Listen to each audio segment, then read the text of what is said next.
আমার স্ত্রীকে সেদিন খুব মারার পর তেমন একটা আর কথা বলে না, বেশিরভাগ সময়ই চুপচাপ থাকে। সংসারের কাজকর্ম চুকিয়ে চুপচাপ বসে কাঁথা সেলাই করে। আগের মতো আর ফোন চাপে না, গুনগুন সুরে গান করে না, পাড়ার কোনো মহিলার সাথেও সেভাবে কথা বলে না। যখন হাতে একেবারে কোনো কাজ থাকে না তখন পুকুর পাড়ে গিয়ে বসে। আমার বেশ ভালোই লাগে, সারাক্ষণ হাসি আর বকবক করে মাথা খেত। এতটা বাচাল হওয়া কোনো বিবাহিত মেয়েরই ঠিক নয়, তাই ভাবলাম শুরুতেই ডগা ছেটে দিই। তাই সেদিন দিলাম কয়েকখা বসিয়ে।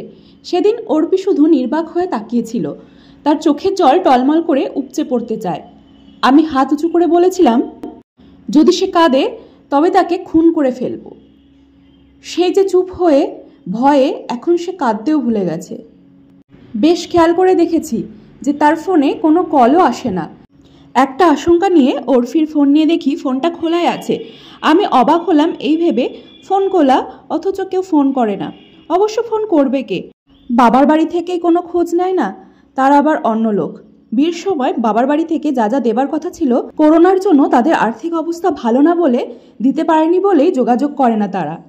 কয়েকজন বান্ধবীর সাথে দেখতাম নিয়মিত কথা বলতো, এখন তাও বলছে না।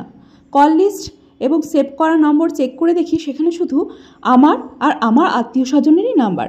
ব্যাপারটা বেশ ভালোই লাগলো। বিয়ের পর মেয়েদের নিজের বাপের বাড়ির সাথে অত কথা কিসের? বেশ তৃপ্তি নিয়ে সেদিন ঘুমাতে গেলাম। ঘুমের ঘরে বিছানাটা ফাঁকা মনে হলো। হুট করে জেগে দেখি পাশে অর্পি নেই। মুহূর্তেই ঘুম উধাও। বিছানা ছেড়ে উঠে গেলাম। ঘড়ির দিকে তাকিয়ে দেখলাম রাত ৩টার কাঁটা ছুঁয়ে গেছে।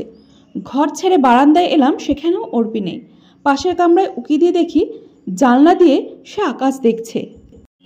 ঠিক বুঝতে পারলাম না ঘোরতর অমাবস্যার রাতে আকাশে দেখার কি থাকে। ওর পিছনে দাঁড়িয়ে আমি নিজেও আকাশপানে দৃষ্টি নিবদ্ধ করলাম। অজস্র তারায় আকাশটা কেমন সেজে উঠেছে।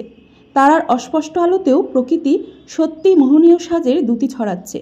যারা এই আকাশ দেখেনি তারা বুঝবে না এর কি দুর্নিবার আকর্ষণ। অর্পি আকাশ দেখায় এতটাই মগ্ন যে আমার উপস্থিতি তার অনুভবেই আসেনি। কিছু না বলে পেছনের পা পেছনে রেখেই শোবার ঘরে ফিরে আসি। ঘরে এসে কিছুতেই মন টিকছে না। মেয়েটার ওপর হয়তো অবিচার করা হচ্ছে। খুব মন খারাপ করে থাকে আজকাল। যা বলি শুধু তারই উত্তর দেয়। যা বাজার করি তাই রান্না করে।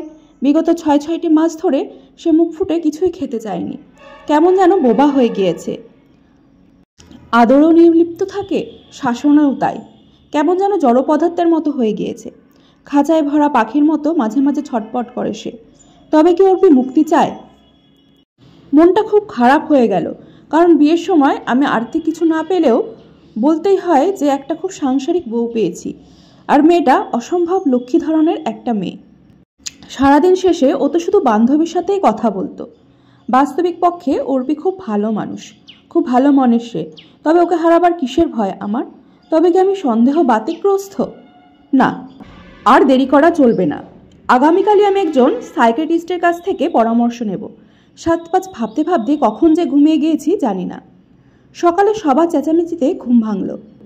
ঘুম ভেঙে বাইরে এসে দেখি ঘরের পূর্ব দিকের খালপাড়ের কাত হয়ে পড়ে থাকা জিওল গাছটির মোটা ডালে অর্পি কালো দড়ি দিয়ে ঝুলে রয়েছে। এখনকার দিনেও কিন্তু এই রকম ঘটনা বহু জনের সাথে ঘটে আসছে। আমরা আর কটার হিসেব রাখি বা খবর পাই। ঘটনাটা যার সাথেই ঘটে থাকুক না কেন, মনটা কিন্তু খুবই খারাপ হয়ে গেল। তো যাই হোক, নমস্কার বন্ধুরা, আমি নবনীতা। তো সকাল থেকে দেখতেই পেলে অনেক কিন্তু কাজকর্ম আমার সারা হয়ে গেছে গল্প বলতে বলতে। তো প্রত্যেক দিনের এটা আমার কাজ সংসারের। ঘুম থেকে উঠেই যাবতীয় কাজকর্ম সেরে রান্নাঘরে ঢোকা। মেয়েকে কিন্তু ঘুম থেকে উঠে স্কুলে পাঠিয়ে দিয়েছি। ওর স্কুল সকাল 6টা থেকে, তো আমাকে একটু আগে উঠতে হয়। তো দেখতে পাচ্ছ আজকে কি রান্না করছি। মেনুতে রয়েছে আজকে ছিম দিয়ে ডাল এবং আলু উচ্ছে দিয়ে ভাজা, একটা পেঁয়াজ দিয়ে দিয়েছি তার মধ্যে, আর হবে মাছ। আজকে একটু সিম্পলি করব, কারণ হচ্ছে 2-3 দিন ধরে অনেক রকম হাবিজাবি খাওয়া হচ্ছে, আর আজকে রান্না করতেও ভালো লাগছে না। তো প্রত্যেক দিন এক গাদা রান্না করতে কারই বা ভালো লাগে। তো যাই হোক, গল্পটা কেমন লাগলো কিন্তু অবশ্যই তোমরা কমেন্ট করে জানিও। তো অনেক বন্ধুই হয়তো ভাবছো এগুলো আমার নিজের সাথে ঘটে যাওয়া, যারা নতুন আসছো, নতুন দেখছো, তো একদমই না, এগুলো কিন্তু সমস্তটা সংগৃহীত গল্প। আমার গল্পের শুরুতেই বলা রয়েছে।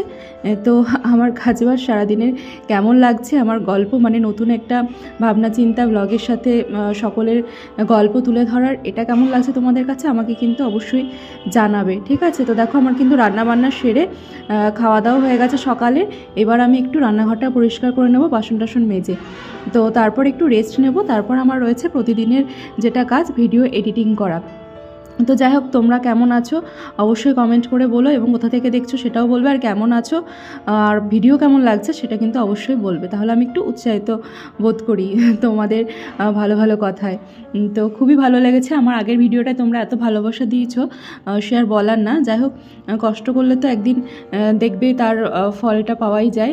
তো আমি একটু অনেক দিন ধরেই কষ্ট করছি, তো যাই হোক, আমি ভাবতে পারিনি তোমাদের এই ভিডিওটা এত ভালো লাগবে, মানে আগের ভিডিওটা। তো চলো বন্ধুরা, আজকে ভিডিওটা এই পর্যন্তই রাখছি। তো দেখে অবশ্যই কিন্তু কমেন্ট করে জানিও কেমন লাগলো।